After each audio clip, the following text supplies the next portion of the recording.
Ella woke up, her eyes heavy, her heart beating fast. She had been hearing whispers all through the night, voices with no faces, but she could feel them, creeping through the air like shadows with secrets. She sat on the edge of her bed, staring at the door. The silence in the house was not normal. It was too thick, too strange, almost like the house itself was holding its breath. As she looked around the room slowly, her eyes stopped on something unusual. One of the floor tiles under the bed didn't look right. It was the same color, same shape, but the corner of it was sticking up just a little. Curious, she leaned in. She tapped it gently with her fingers. Tock, tock, tock. It sounded hollow. Ella's breath caught in her throat. She quickly checked the door. No one was coming. Then she grabbed her broom and used the handle to push the tile. It moved, and what she saw next nearly made her scream. A hole. A deep, dark tunnel. Right there. Under her bed. Her knees weakened. The broom almost slipped from her hand. Then, out of nowhere, a sharp, cold wind brushed across her back. But the windows were closed. She stood there, frozen in fear, her heart pounding so loud it echoed in her ears. This house wasn't just strange. This house was hiding evil. She quickly covered the tunnel back and stepped away, shaking all over. Later that afternoon, Mr. Williams came home. As usual, he was neatly dressed, holding a small white envelope in his hand. "Ella," he called gently, "I brought something for you." Ella walked out, slow and cautious. Her face was stiff. He smiled and handed her the envelope. "Open it." Inside was a photo of Ella, sleeping. Her eyes widened in shock. Her face turned pale. She stared at the photo, frozen. Mr. Williams smiled again. "You're part of the family now, Ella. We protect what belongs to us." Ella could barely speak. Why would you take this?" He chuckled softly. "Memories, my dear. Just memories." Then he turned around and walked into his room, shutting the door gently behind him. Ella felt sick. That photo wasn't just a gift, it was a threat. That night, when the whole house was quiet, Ella tiptoed to the backyard. The night was dark and the air felt cold on her skin. She moved quietly toward the fence and whispered, "Mary, are you there?" A small light blinked from the other side. "Yes!" Mary whispered as she ran to the fence. "Ella, what happened?" Ella's voice shook. "There's a tunnel under the bed and Mr. Williams, he has a photo of me sleeping." "I'm scared, Mary. I'm really scared." Mary's eyes widened. "Oh no, Grandma was right. That house is cursed." "She warned you," Mary whispered. "You must never let him get your sweat, your hair, or your tears." "They use it for dark rituals," Ella gasped. "What if he already did?" Mary grabbed the fence tighter. "Then we need to act fast. Tomorrow I'll come with Grandma. Just hold on, Ella. Please, hold on." Meanwhile, deep below the house, inside the tunnel, Mr. Williams stood before a blood-stained altar. He whispered into a bowl filled with red ashes. He smiled darkly and dropped something into the fire, a torn handkerchief, the same one Ella had used to wipe her sweat. The flames rose quickly, and with a chilling voice he spoke. "Her life shall feed my roots. Her innocence shall keep me strong." That night, Ella sat by her window, unable to sleep. The room felt colder than before. The moonlight kissed her face as she whispered to herself, "They think I'm weak, but I won't die here. I will fight." Tears ran down her cheeks, but she didn't break. Instead, her jaw tightened, because in that house, destiny was watching, and something greater was preparing. This was no longer just a haunted home. It was now a battlefield, and Ella was about to rise. Ella's stepmother had been sick for days, too weak to stand, too tired to speak. Her best friend, Auntie Franca, was the one helping, cooking, cleaning, and checking in. Upstairs, it was sickness. But downstairs, the man of the house had other plans. That same morning, Mr. Williams walked slowly into the hidden tunnel beneath his bed, a place where no sunlight ever reached. Inside, the air was cold.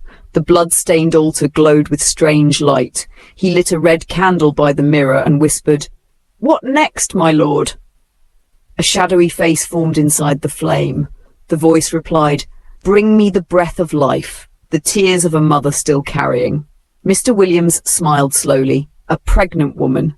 Later that afternoon, he dressed neatly and drove to town, but instead of going to his office, he took a quiet road, a new route, straight to Broad Street. There, in a corner restaurant, he saw her, a beautiful pregnant woman, sitting alone, eating roasted yam and fried fish. Mr. Williams smiled politely and took the table beside her. "Good afternoon, madam," he said warmly. "How is the family?" "I'm fine," she replied cheerfully, "just treating myself to my cravings." "You came alone?" he asked softly. She laughed. "Yes, I needed this." "Well then," he offered, "let me add to your joy. Some pepper soup and a little wine for you and the baby?" She smiled, a little unsure, but nodded. "That's kind of you. Thank you." The food arrived. They ate quietly. He acted gentle, kind, respectful. But then, the trap. "Oh, madam, there's stew on your jaw. May I?" Before she could respond, he gently wiped her mouth with his small hand towel. "There we go," he folding it and slipping it into his pocket. The ritual had begun. That evening, back at home, Ella was fast asleep on the couch, peaceful, but unaware of the evil that had entered.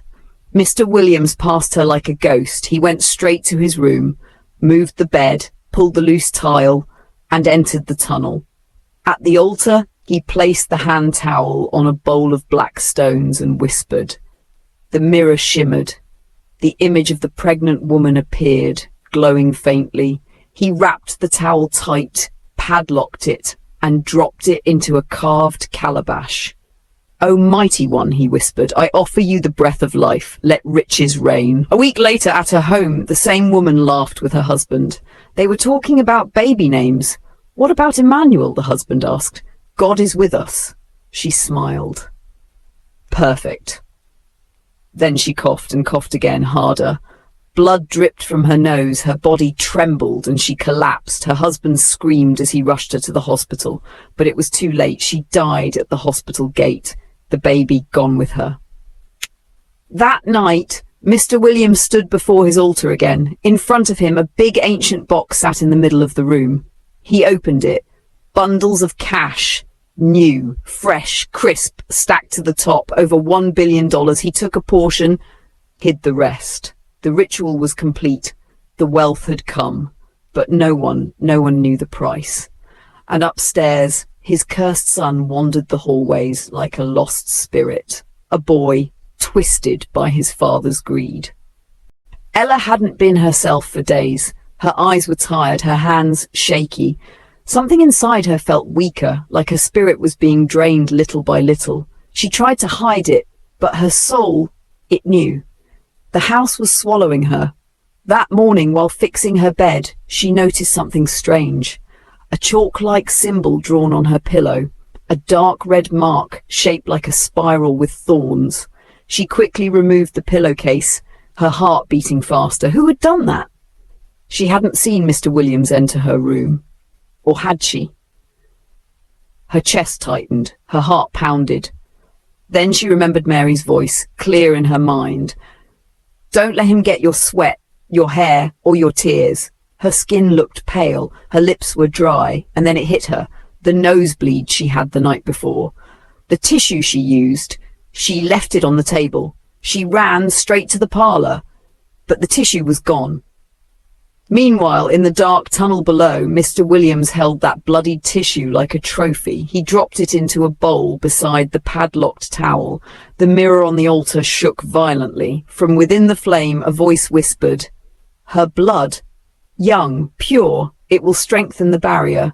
Mr. Williams let out a low, satisfied laugh. "Soon, she will belong fully to me."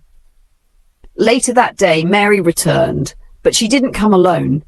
By her side was her grandmother, an old woman, bent with age, her white hair wrapped in a colourful scarf. Her name was Mama Oda.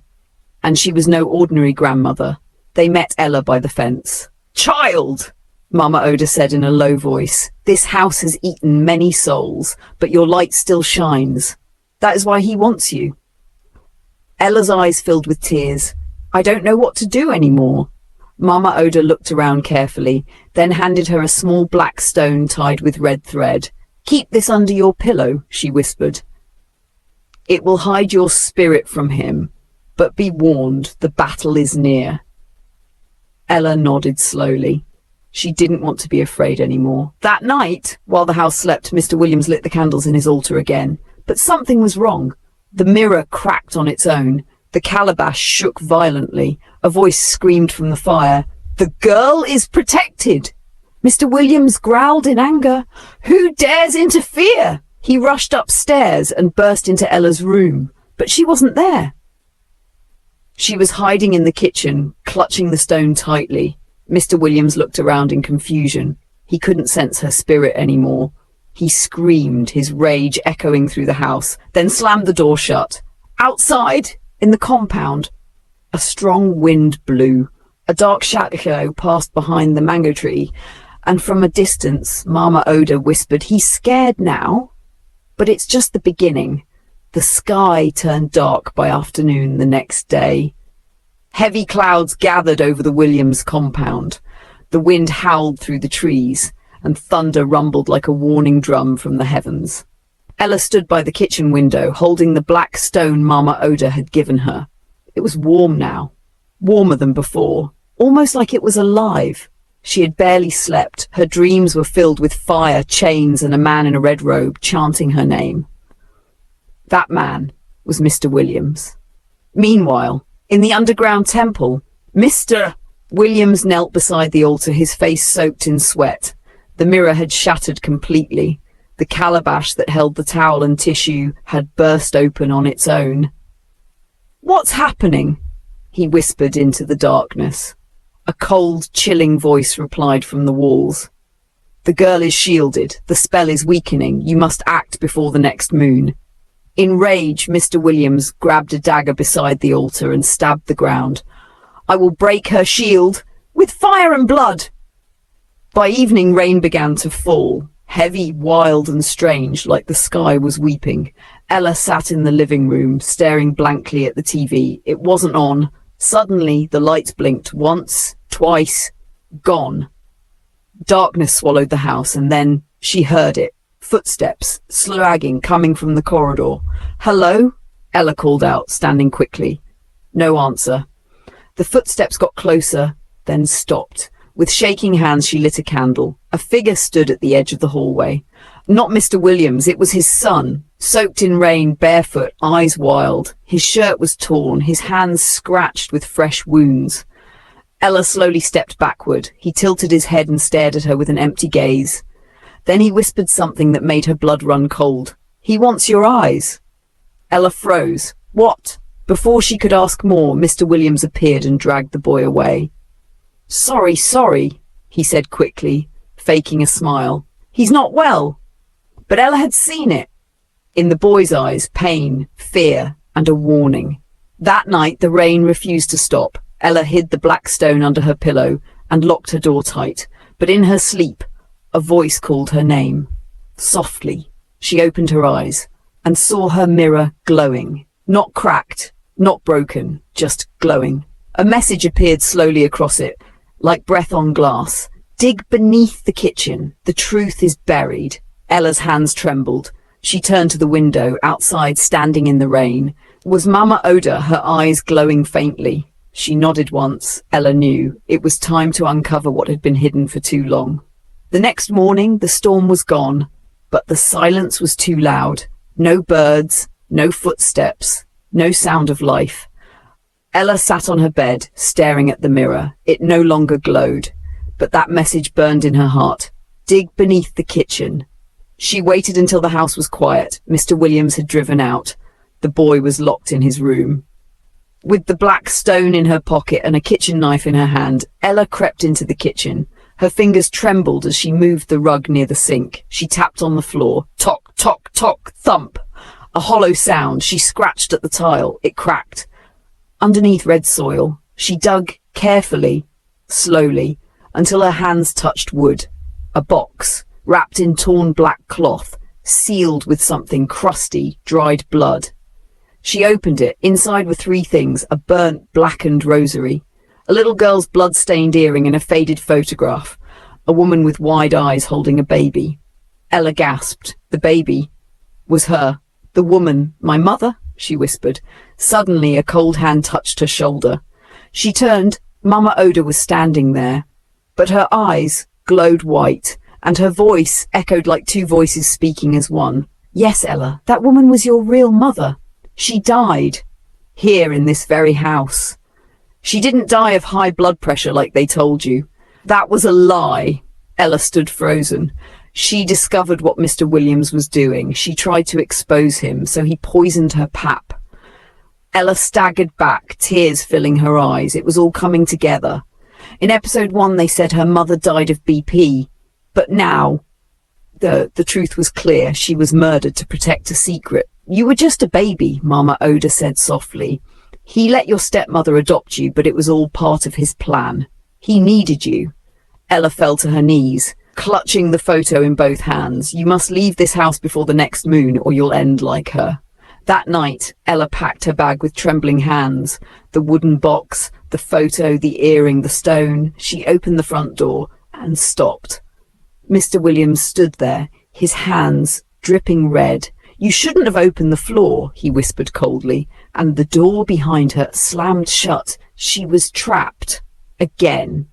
The rain had stopped, but something in the air still felt heavy, like the storm had gone underground. That night, Ella couldn't sleep. Her heart was still shaking from what Mr. Williams said at the door. You shouldn't have opened the floor. She held the black stone tightly and lay in bed, staring up at the ceiling. That's when it happened. The dream. Ella found herself in a quiet field covered in fog.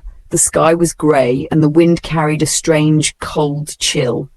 A woman stood before her, dressed in a white wrapper. Her face was soft, but pain lived in her eyes.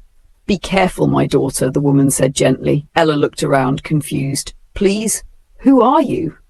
The woman stepped closer, tears filling her eyes. I am your biological mother. I died before you could know me. The woman who raised you, who sold you to this family, she is your stepmother. Ella gasped, trembling. Why didn't anyone tell me? Because they buried the truth. But I am with you now. The woman touched Ella's cheek. Her touch was warm, comforting. And then the dream shattered like broken glass. Ella sat up in bed, heart pounding hard. The clock on the wall blinked. The room was silent, too silent. Then she heard it, a baby's cry. It echoed as if coming from underneath the floor. Ella stood and walked slowly to the window. She looked outside. Nothing. No baby. No one. Then, knock, knock, knock. Her bedroom door. She froze, backed away, jumped into bed, pulled the blanket over her head.